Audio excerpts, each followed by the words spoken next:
जसा पावसाळा सुरू होतो तसंच घरामधील चिलटांचं प्रमाण अतिशय वाढलेलं दिसतं. खास करून किचनमध्ये खूप जास्त प्रमाणात चिलटं दिसतात. तर किचनमध्ये खूप प्रमाणात चिलटं का होतात याची काही प्रमुख कारणं आहेत. जर आपण त्याच्यावर सोल्युशन काढलं तर नक्कीच या चिलटांना आळा बसणार आहे. अगदी थोडक्यात आपण कारणं बघणार आहोत. तर सगळ्यात आधी आपल्या किचनमध्ये जे बेसिंग असतं तिथे खूप प्रमाणात ओलावा निर्माण होतो. बऱ्याचदा खरकटी भांडी जी असतात ती आपण किचनच्या बेसिंगमध्ये तसेच ठेवली जातात. कित्येक तास ती भांडी घासली जात नाही. तर खरकटी भांडी जी आहे जेवण झाल्या किंवा नाश्ता झाल्या थोड्या प्रमाणात असो किंवा जास्त प्रमाणात असो ती आपण लगेच घासून घेतली पाहिजे. तर हे तर एक प्रमुख कारण आहेच, परंतु आपला जो बेसिंग आहे त्यामध्ये पण खरकटे अन्न पडलेलं असतं. तर भांडी घासण्याच्या आधी पूर्ण बेसिंगचा जो काही पॅसेज आहे तो आपल्याला क्लीन करून घ्यायचा आहे. लिक्विडने बेसिंग पण स्वच्छ घासून घ्यायचं आहे.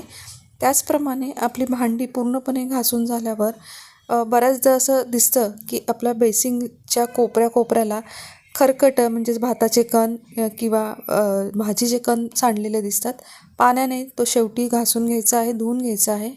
किचनमध्ये सगळ्यात आधी ओला कचरा जो आहे ना तो प्लास्टिकच्या पिशवीत किंवा डस्टबिनमध्ये भरून सगळ्यात आधी एकदम घराच्या बाहेर ठेवला गेला पाहिजे. गॅस आणि ओट्यावर बऱ्याचदा खरकटं अन्न पडलेलं असतं. स्वयंपाक करताना बऱ्याचदा आपल्याकडनं मसाले किंवा इतर गोष्टी सांडल्या जातात.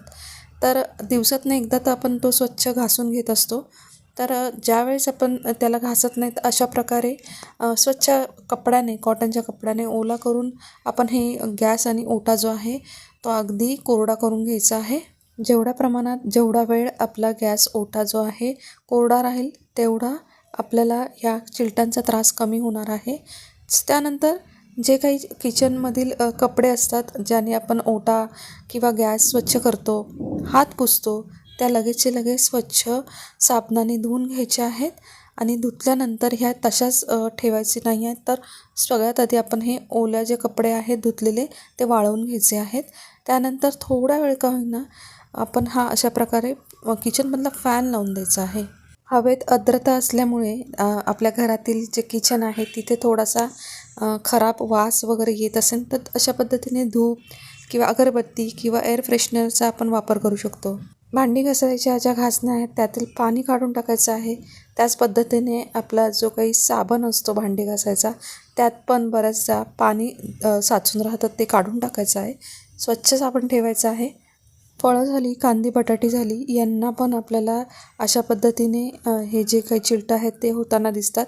फळं लगेचची लगेच फ्रीजमध्ये ठेवली गेली पाहिजे, नाही तर कमी प्रमाणात आणली पाहिजे आणि लगेच संपवली गेली पाहिजे. तसंच कांदे बटाटे आहे ते मोकळ्या हवेशीर पसरवून ठेवले गेले पाहिजे. अशा पद्धतीने आपलं किचन जर आपण रोजचे रोज स्वच्छ ठेवलं तर नक्कीच आपल्याला ह्या चिलटांचा त्रास बऱ्याच प्रमाणात कमी होणार आहे. रोजच्या रुटीनमध्ये तुम्ही पण ह्या टिप्स नक्की ट्राय करा. तुम्हाला फरक नक्की जाणवणार आहे. चला तर मग मी आता इथे व्हिडिओ थांबवते. व्हिडिओ आवडला असेल तर नक्की लाईक करा आणि शेअर करा. नमस्कार.